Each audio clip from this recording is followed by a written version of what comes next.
बोलो श्री बाल गोपाल की जय। 17वां अध्याय भगवान का प्रकट होकर अदिति को वर देना। श्री सुखदेव जी कहते हैं, परीक्षित, अपने पतिदेव महर्षि कश्यप जी का उपदेश प्राप्त करके अदिति ने बड़ी सावधानी से 12 दिन तक इस व्रत का अनुष्ठान किया। बुद्धि को सारथी बनाकर मन की लगाम से उसने इंद्रिय रूप दुष्ट घोड़ों को अपने वश में कर लिया और एक निष्ठ बुद्धि से वह पुरुषोत्तम भगवान का चिंतन करती रही। उसने एकाग्र बुद्धि से अपने मन को सर्वात्मा भगवान वासुदेव में पूर्ण रूप से लगाकर पयोव्रत का अनुष्ठान किया। तब पुरुषोत्तम भगवान उसके सामने प्रकट हुए। परीक्षित, वे पीतांबर धारण किए हुए थे, 4 भुजाएं थीं और शंख चक्र गदा लिए हुए थे। अपने नेत्रों के सामने भगवान को सहसा प्रकट हुए देख अदिति सादर उठ खड़ी हुई और फिर प्रेम से विहल होकर उसने पृथ्वी पर लौटकर उन्हें दंडवत प्रणाम कर दिया। फिर उठकर हाथ जोड़कर भगवान की स्तुति करने की चेष्टा की, परंतु नेत्रों में आनंद के आंसू उमड़ आए। उससे बोला ही ना गया। सारा शरीर पुलकित हो रहा था। दर्शन के आनंदोल्लास से उसके अंगों में कंपन होने लगा था। वह चुपचाप खड़ी रही। परीक्षित, देवी अदिति अपने प्रेम पूर्ण नेत्रों से लक्ष्मीपति, विश्वपति, यज्ञेश्वर भगवान को इस प्रकार देख रही थी मानो वह उन्हें पी जाएगी। फिर बड़े प्रेम से गदगद वाणी से धीरे धीरे उसने भगवान की स्तुति की। अदिति ने कहा, आप यज्ञ के स्वामी हैं और स्वयं यज्ञ भी आप ही हैं। हे अच्युत, आपके चरण कमलों का आश्रय लेकर लोग भव सागर से तर जाते हैं। आपके यश कीर्तन का श्रवण भी संसार से तारने वाला है। आपके नामों के श्रवण मात्र से ही कल्याण हो जाता है। आदि पुरुष जो आपकी शरण में आ जाता है उसकी सारी विपत्तियों का भी आप नाश कर देते हैं। हे भगवान, आप दीनों के स्वामी हैं, आप हमारा कल्याण करें। आप विश्व की उत्पत्ति, स्थिति और प्रलय के कारण हैं और विश्व रूप भी आप ही हैं। अनंत होने पर भी स्वच्छंदता से आप अनेक शक्ति और गुणों को स्वीकार कर लेते हैं। आप सदा अपने स्वरूप में ही स्थित रहते हैं। नित्य निरंतर बढ़ते हुए पूर्ण बोध के द्वारा आप हृदय के अंधकार को नष्ट करते रहते हैं। हे भगवान, मैं आपको नमस्कार करती हूँ। हे प्रभु अनंत, जब आप प्रसन्न हो जाते हैं तब मनुष्यों को ब्रह्मा जी की दीर्घ आयु, उनके ही समान दिव्य शरीर, प्रत्येक अभिष्ट वस्तु, अतुलित धन, स्वर्ग, पृथ्वी, पाताल, योग की समस्त सिद्धियाँ, अर्थ, धर्म, काम रूप, त्रिवर्ग और केवल ज्ञान तक प्राप्त हो जाता है। फिर शत्रुओं पर विजय प्राप्त करना आदि जो छोटी छोटी कामनाएं हैं उनके संबंध में तो कहना ही क्या है। श्री सुखदेव जी कहते हैं, परीक्षित, जब अदिति ने इस प्रकार कमल नयन भगवान की स्तुति की तब समस्त प्राणियों के हृदय में रहकर उनकी गतिविधि जानने वाले भगवान ने यह बात कही। श्री भगवान ने कहा, देवताओं की जननी अदिति, तुम्हारी चिरकालीन अभिलाषा को मैं जानता हूँ। शत्रुओं ने तुम्हारे पुत्रों की संपत्ति छीन ली है, उन्हें उनके लोक स्वर्ग से खदेड़ दिया गया है। तुम चाहती हो कि युद्ध में तुम्हारे पुत्र उन मतवाले और बलि असुरों को जीत कर विजय लक्ष्मी प्राप्त करें, तब तुम उनके साथ भगवान की उपासना करो।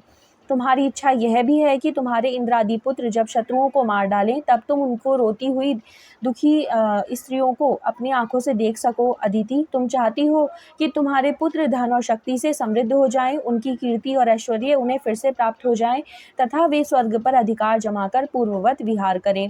परंतु देवी, वे असुर सेनापति इस समय जीते नहीं जा सकते, ऐसा मेरा निश्चय है, क्योंकि ईश्वर और ब्राह्मण इस समय उनके अनुकूल हैं। इस समय उनके साथ यदि लड़ाई छेड़ी जाएगी तो उससे सुख मिलने की आशा नहीं है। फिर भी देवी, तुम्हारे इस व्रत के अनुष्ठान से मैं बहुत प्रसन्न हूँ, इसलिए मुझे इस संबंध में कोई ना कोई उपाय सोचना ही पड़ेगा, क्योंकि मेरी आराधना व्यर्थ तो नहीं होनी चाहिए। उससे श्रद्धा के अनुसार फल अवश्य ही मिलता है। तुमने अपने पुत्रों की रक्षा के लिए ही विधि पूर्वक पयोव्रत से मेरी पूजा एवं स्तुति की है, अतः मैं अंश रूप से कश्यप के वीर्य में प्रवेश करूंगा और तुम्हारा पुत्र बनकर तुम्हारी संतानों की रक्षा करूंगा। हे कल्याणी, तुम अपने पति कश्यप में मुझे इसी रूप में स्थित देखो और उन निष्पाप प्रजापति की सेवा करो।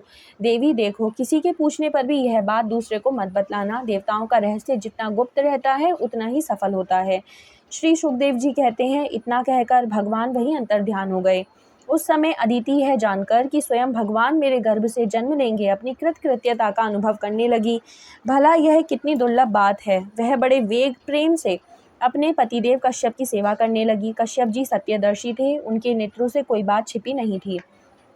अपने समाधि योग से उन्होंने जान लिया था कि भगवान का अंश मेरे अंदर प्रविष्ट हो गया है।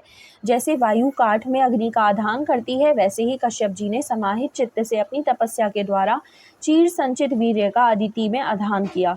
जब ब्रह्मा जी को यह बात मालूम हुई कि अदिति के गर्भ में तो स्वयं अविनाशी भगवान आए हैं, तब वे भगवान के रहस्यमय नामों से उनकी स्तुति करने लगे। ब्रह्मा जी ने कहा, समग्र कीर्ति के आश्रय भगवान आपकी जय हो। अनंत शक्तियों के अधिष्ठान आपके चरणों में नमस्कार है। ब्रह्मांड देव त्रिगुणों के नियामक आपके चरणों में मेरा बारंबार प्रणाम है। प्रश्नि के पुत्र रूप में उत्पन्न होने वाले, वेदों के समस्त ज्ञान को अपने अंदर रखने वाले प्रभु, वास्तव में आप ही सबके विधाता हैं। आपको मैं बारंबार नमस्कार करता हूँ। ये तीनों लोक आपकी नाभि में स्थित हैं। तीनों लोकों से परे वैकुंठ में आप निवास करते हैं। जीवों के अंतःकरण में आप सर्वदा विराजमान रहते हैं। ऐसे सर्वव्यापक विष्णु को मैं नमस्कार करता हूँ। हे प्रभु, आप ही संसार के आदि अंत और इसलिए मध्य भी हैं। यही कारण है कि वेद अनंत शक्ति पुरुष के रूप में आपका वर्णन करते हैं।